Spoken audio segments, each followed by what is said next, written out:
Hola, bienvenidos nuevamente a su programa Aprendo en Casa.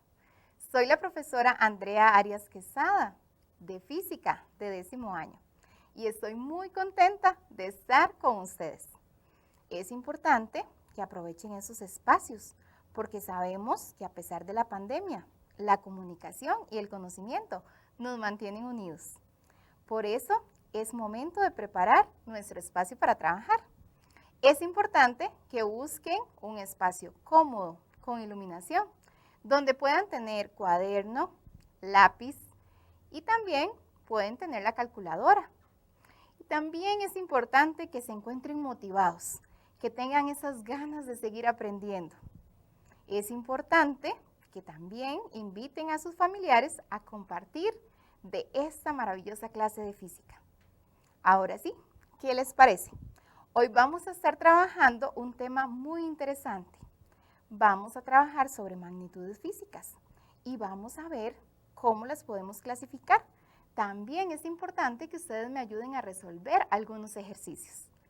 Bueno, pero antes es importante siempre repasar esos conocimientos previos para lograr un aprendizaje significativo. Por eso, ¿qué tal si vamos a recordar algunos instrumentos de medición que comúnmente utilizamos? Veámoslos. Muy bien. Antes de ver algunos ejemplos, quiero que me ayuden a recordar cuáles instrumentos de medición se les viene en este momento a la mente. Desde que nacemos o inclusive desde antes de nacer, los instrumentos de medición nos rodean. Por eso es muy importante también cuando fuimos a la escuela, nos enseñaron a utilizar algunos y seguimos utilizándolos en la vida cotidiana. ¿Cuáles recuerdan? ¿Ya recordaron algunos? Bueno, veamos en este caso algunos de esos que estoy completamente segura que ustedes ya los mencionaron. Tenemos una balanza. Muy bien, un instrumento de medición muy común. Claro, si vamos a la feria del agricultor, vemos muchas balanzas. En ese caso, la balanza nos permite medir la masa. Muy bien. También vemos una cinta métrica. ¿Para qué utilizamos la cinta métrica? Para medir longitudes. Excelente. Ahora vemos un termómetro. Claro, el termómetro es muy importante para medir la temperatura, ya que sea corporal o ambiente o de ambiente. Muy bien. Ahora tenemos también un reloj. Durante el día utilizamos este instrumento de medición, muchas veces para organizarnos, para llevar a cabo nuestras tareas. ¿Qué les parece? ¿Los recordaron? Bueno, muy bien. Como estamos viendo los instrumentos de medición, vamos a hablar de las magnitudes físicas, que es todo aquello que se puede medir. Es importante pensar por qué son tan necesarias las mediciones. ¿Por qué son tan importantes las magnitudes físicas y estos instrumentos de medición? Por eso vieran que traje un video muy interesante de una carrera de la Universidad de Costa Rica que utilizan las mediciones comúnmente, utilizan esos instrumentos de medición. Por eso veamos el video y comprendamos cuánta utilidad tienen las magnitudes físicas en una carrera como la de Ingeniería Topográfica. Veamos el video.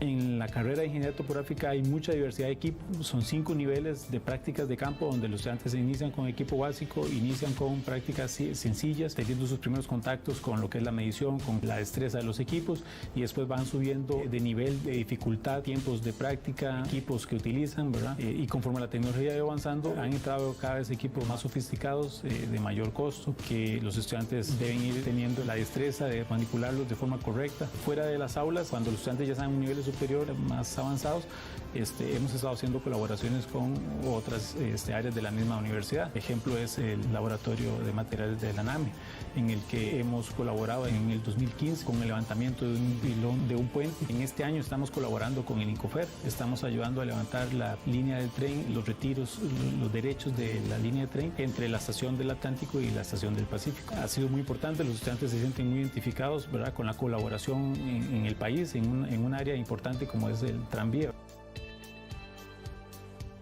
El nombre es GNSS, que es un sistema global de navegación por satélite. Se encarga de recibir información de 2 satélites, del GLONASS y el GPS. De esta manera se procesa la información para obtener las coordenadas, ya sea planas o geodésicas, del punto en el que se encuentra. Acá tenemos lo que es el Transit, que es un equipo analógico. Este se usa en las primeras prácticas para demostrar más o menos cómo se utilizaban los primeros equipos de lo que es la ingeniería. Acá tenemos lo que es la estación total. Hace básicamente las mismas funciones, nada más que esta la tenemos en forma digital. Esta es lo que actualmente se utiliza. En esta podemos trabajar con la computadora y todo este tipo de información un poco más rápido y mucho más amplio. Con este equipo lo que principalmente hacemos es la medición de poligonales, que se usa mucho en la parte de catastro. También podemos hacer replanteos, que es la ubicación de lo que se ha diseñado, y lo colocamos en el terreno. Este es el nivel de precisión. Con él se obtienen diferencias de elevación de diferentes puntos con precisiones milimétricas. En campo podemos colocar bancos de nivel con una elevación específica, o podemos también tener las diferencias de elevaciones para movimientos de tierra, cortes o rellenos. Es muy común en los primeros años con él, los errores son de 1 metro y, como les digo, la precisión es de milímetros. Es algo ahí chistoso que pasa, pero es muy común. Ya después con la práctica y todo ya se llega a tener precisión milimétrica.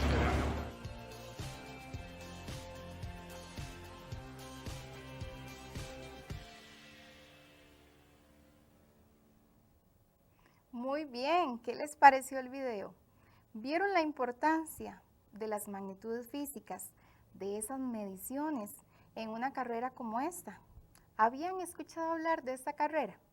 Bueno, es muy importante, como decía la estudiante Montserrat, la precisión. ¿Vieron qué curioso? Ella hablaba de que al inicio tenían diferencias hasta de metros, pero que después iban logrando esa precisión por medio de la práctica de milímetros. Interesante. Bueno, el ser humano, desde tiempos inmemorables, desarrolló el concepto de números y también el concepto de medición. Pero al inicio utilizaba partes de su cuerpo para hacer esas comparaciones. Por eso era muy difícil, porque no había un criterio unificado, no había una estandarización. Pero entonces, ¿cómo se fue desarrollando nuestro sistema internacional de unidades que conocemos en la actualidad? Muy interesante. Desde la Revolución Francesa, en el año 1789, realizaron una propuesta para que se creara un sistema de medición racional. Así fue como nació nuestro Sistema Internacional de Unidades, que adoptó este nombre hasta el año 1960 y se completó en el año 1971 con la 7ª unidad fundamental. Muy bien, ¿vieron qué interesante? Bueno, ahora es momento de que vean un reto y que durante esta clase me acompañen a encontrar la respuesta al reto y que también realicemos algunos ejercicios relacionados con el siguiente reto. Veámoslo. El reto dice, ¿cómo podemos diferenciar las cantidades escalares de las cantidades vectoriales? Muy bien. ¿Han escuchado hablar de cantidades escalares y de cantidades vectoriales? ¿Saben algunos ejemplos? ¿Saben cómo diferenciarlas? Bueno, desde muchas veces 7º año ya hablamos de cantidades escalares y vectoriales, pero hoy vamos a ampliar, porque si trabajamos en una asignatura como física, son muy necesarias para seguir ampliando los conocimientos en otros temas. Son bases necesarias. Por eso vamos a ir a ver la definición de una cantidad escalar. Veamos. Muy bien. ¿Cómo podemos definir qué es una cantidad escalar? Bueno, una cantidad escalar se dice que solamente se especifica por su magnitud. Yo quisiera que durante esta clase quede muy clara la definición tanto de cantidad escalar, pero también de magnitud. Por eso ya casi vamos a ver un ejemplo para que no se nos olvide cómo definir o cómo identificar qué es una magnitud. Entonces, recordando, la cantidad escalar solamente posee magnitud. ¿Cuáles ejemplos podemos encontrar de cantidades escalares? ¿Recuerdan algunos? Bueno, voy a enseñarles algunos ejemplos como el volumen, la distancia y la temperatura. Muy bien, todos estos ejemplos no requieren de la dirección que ya vamos a ver cuando hablamos de cantidades vectoriales. Solamente se especifican con la magnitud. Pero entonces veamos la siguiente imagen para que no se nos olvide qué es una magnitud. ¿Qué les parece? Tenemos ese dato, 55,7 kilogramos. Es un dato de masa. Si ustedes ven, eso es un ejemplo de una magnitud. Por eso vemos que el 55,7 es el número y la unidad de medida, en este caso kg, corresponde al complemento que requiere de ese número para decir que es una magnitud física. ¿Qué tal? Muy bien. Entonces vamos a continuar ahora con la definición de una cantidad vectorial.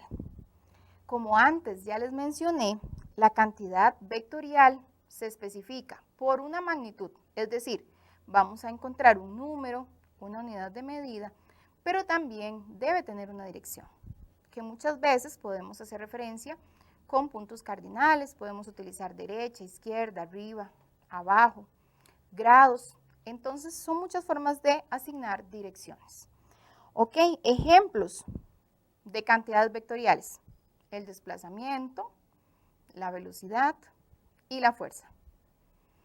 Muy bien, ¿está quedando claro?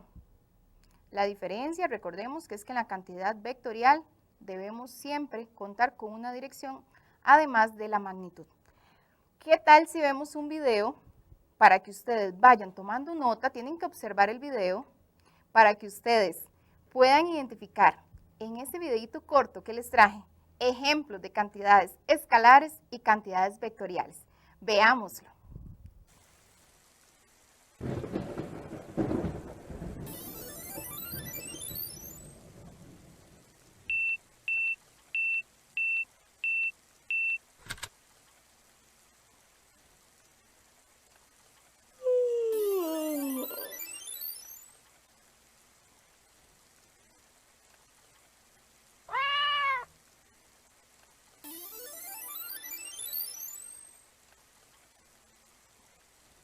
¿Por qué tiene que llover tan temprano?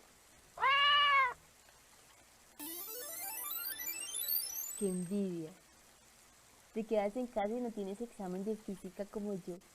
Yo estoy con este frío.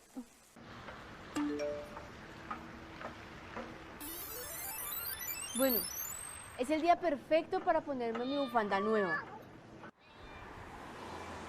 Tengo que pasar ese examen. A ver, un vector es un segmento de recta contado a partir de un punto del espacio cuya longitud representa a escala una magnitud en una dirección determinada y en uno de sus sentidos. Un vector es un segmento de recta contado a partir de un punto del espacio cuya longitud representa a escala una magnitud en una dirección determinada y en uno de sus sentidos.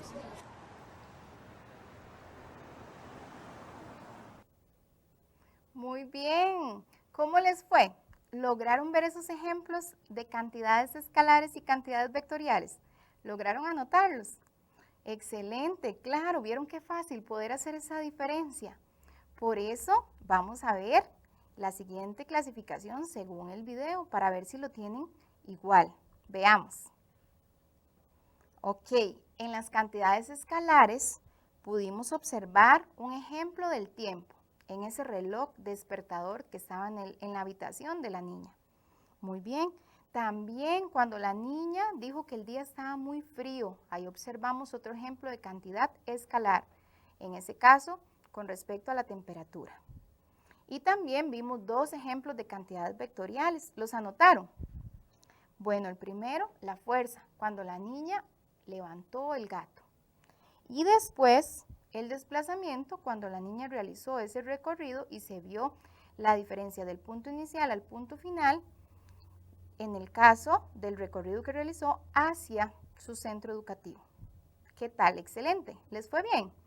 Bueno, entonces en este momento vamos a hacer un breve repaso por unos conceptos generales sobre el movimiento para poder realizar unos ejercicios de cantidades escalares y vectoriales que ustedes me van a ayudar a resolver, pero antes debemos recordar la diferencia, por ejemplo, de trayectoria, distancia y desplazamiento. Por eso veamos qué pasa en esta imagen, veamos en este momento. Observen. Claro, la mariposita se movió de un punto A a un punto B o de un punto inicial a un punto final. ¿Cómo se llama esa línea imaginaria por donde pasó la mariposita? Recuerdan, son conceptos básicos del movimiento. Muy bien, se llama trayectoria. Excelente. ¿Cómo se llama cuando medimos esa trayectoria?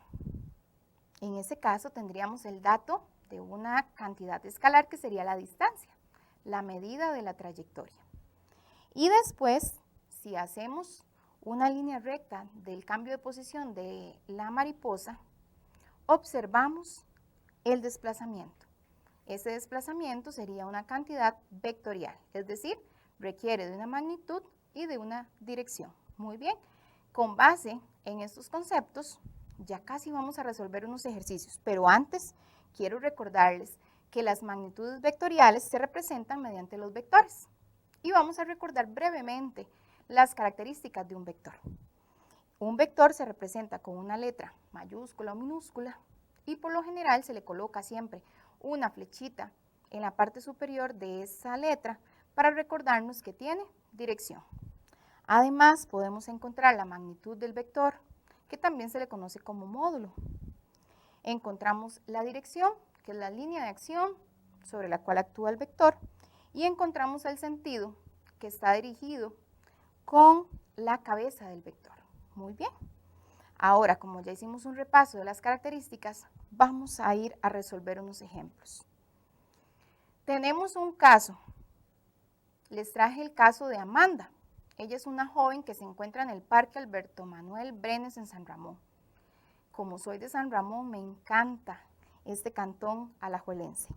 Así que vamos a ver qué va a realizar Amanda. Ella realiza un recorrido que dice que va desde el Parque Alberto Manuel Brenes hacia los tribunales de justicia.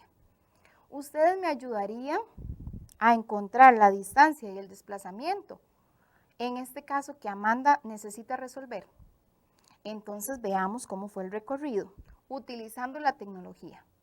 Vemos un ejemplo del recorrido que realiza Amanda mediante una imagen de Google Maps.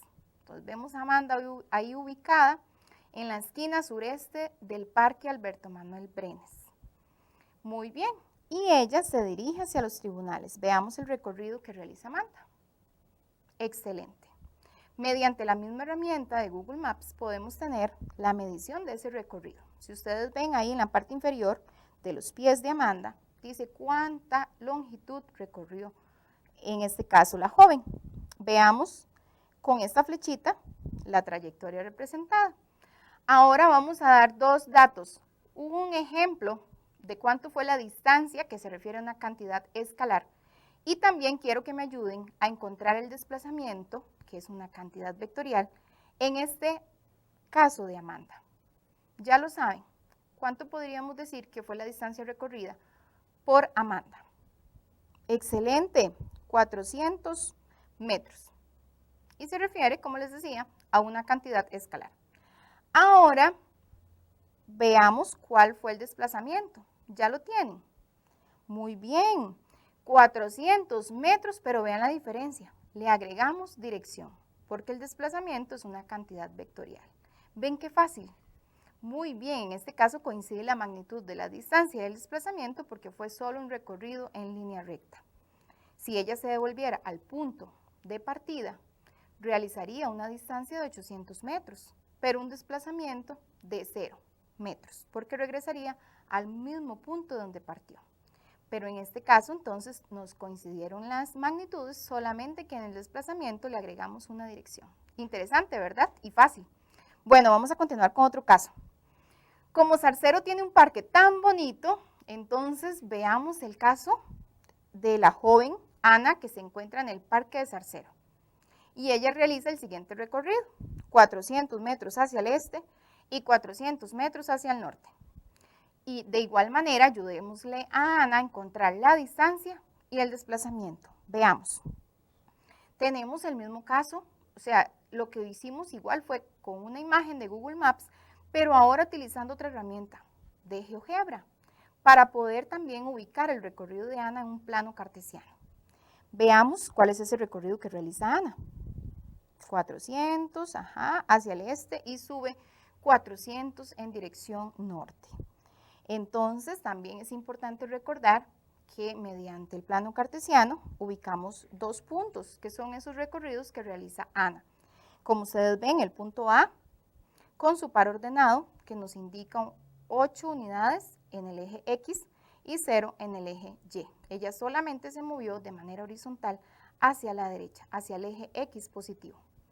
Y después vemos el recorrido del punto B, que dice que tiene un par ordenado 8,8. De ese mismo punto donde ella estaba, en X8, subió 8 unidades en el eje Y positivo. Muy bien. Además, es importante recordar que podemos utilizar escalas. Si ustedes ven en la esquina inferior izquierda, vemos que cada unidad del plano cartesiano tiene un valor de 50 metros. Por eso, si multiplicamos esas 8 unidades en X que realizó Ana en su primer recorrido por 50, ¿cuántos metros recorrió Ana en el eje X? 400, muy bien. ¿Y 8 unidades verticales? Excelente, también 400. Muy bien, vamos a continuar. Con estos datos ya ustedes probablemente saben cuánto fue el desplazamiento de Ana. Primero, vamos a ver la distancia. Entonces, la distancia solamente sería la suma de ese recorrido y tenemos una magnitud de 800 metros. Como es un dato escalar, no es necesario agregarle dirección. Muy bien. Pero ahora es importante ver el desplazamiento.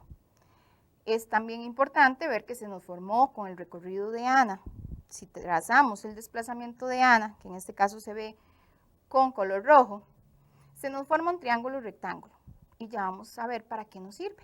Pero en este caso, utilizando la misma herramienta de Google Maps, obtuvimos el desplazamiento midiendo con esa herramienta que dice que corresponde a 565,68 metros. Además, debemos agregarle una dirección, porque recuerden que el desplazamiento es una cantidad vectorial. Por lo tanto, se puede decir que Ana partió del este y tuvo una dirección de 45 grados hacia el norte. Muy bien, ¿qué tal? ¿Está quedando claro? Pero les pregunto, ¿podemos realizar este mismo cálculo que lo hicimos de manera gráfica mediante la aplicación de Google Maps de manera matemática, con fórmulas? Claro que sí. Por eso veamos el siguiente ejemplo. Ya sabemos que el desplazamiento de Ana fue de 565,68 metros. Del este, 45 grados hacia el norte. Entonces, nosotros podemos utilizar el teorema de Pitágoras. Y es importante recordar que por medio del teorema de Pitágoras, que sería como para obtener la hipotenusa, en este caso obtendríamos el desplazamiento de Ana, se obtiene mediante raíz cuadrada del valor de la componente x al cuadrado más la componente y al cuadrado. Por lo tanto, si nosotros realizamos la sustitución, obtenemos que el vector resultante es igual al recorrido que hizo Ana, a la raíz cuadrada del recorrido que hizo Ana en x al cuadrado, más el recorrido que hizo Ana en el eje y al cuadrado. Muy bien, pueden realizar esta fórmula en la calculadora, esta operación, y decirme cuánto les dio ese vector resultante. Excelente, 565,68 metros. Pero nos falta el ángulo. Para eso vamos a usar la función de tangente. La función del ángulo, el tangente del ángulo es igual al cateto opuesto sobre el adyacente, que sería y entre x. Para despejar el ángulo debemos usar la función inversa de tangente. En la calculadora lo pueden hacer con Shift Tan, que sería de la siguiente manera. shift down de 400 entre 400. 400 metros entre 400 metros. ¿Cuánto entonces nos da el valor del ángulo? 45 grados. Muy bien, ven cómo de manera también matemática podemos comprobar lo que hicimos con Google Maps. Ahora tenemos entonces que el desplazamiento corresponde a 565,68 metros del este, 45 grados hacia el norte, y nos coincide con lo que habíamos realizado anteriormente. ¿Qué tal? ¿Cómo les fue? Muy bien, excelente, encantada de haber compartido esta clase con ustedes. Es importante recordar que estuvimos entonces hablando de las magnitudes físicas, de esos instrumentos de medición, que clasificamos las cantidades, las magnitudes físicas en cantidades escalares y cantidades vectoriales. Además, me ayudaron a resolver ejemplos, realizando cálculos de una cantidad escalar, como lo es la distancia, y una cantidad vectorial, como lo es, en este caso, el desplazamiento. Así que, bueno, conocían cómo utilizar, por ejemplo, estas cantidades escalares y vectoriales por medio de una herramienta como Google Maps. ¿Sabían la diferencia entre cantidades escalares y vectoriales? Bueno, es muy importante que sigamos ampliando los conocimientos y desarrollando las habilidades. Por eso, espero que me sigan acompañando en esta clase, para que sigamos compartiendo y sigamos aprendiendo. Vamos a salir adelante y eso es lo importante. Se han hecho muchos esfuerzos para que ustedes continúen aprendiendo de sus hogares. Recuerden, soy la profesora Andrea Arias de Física. Ha sido un gusto. Hasta luego.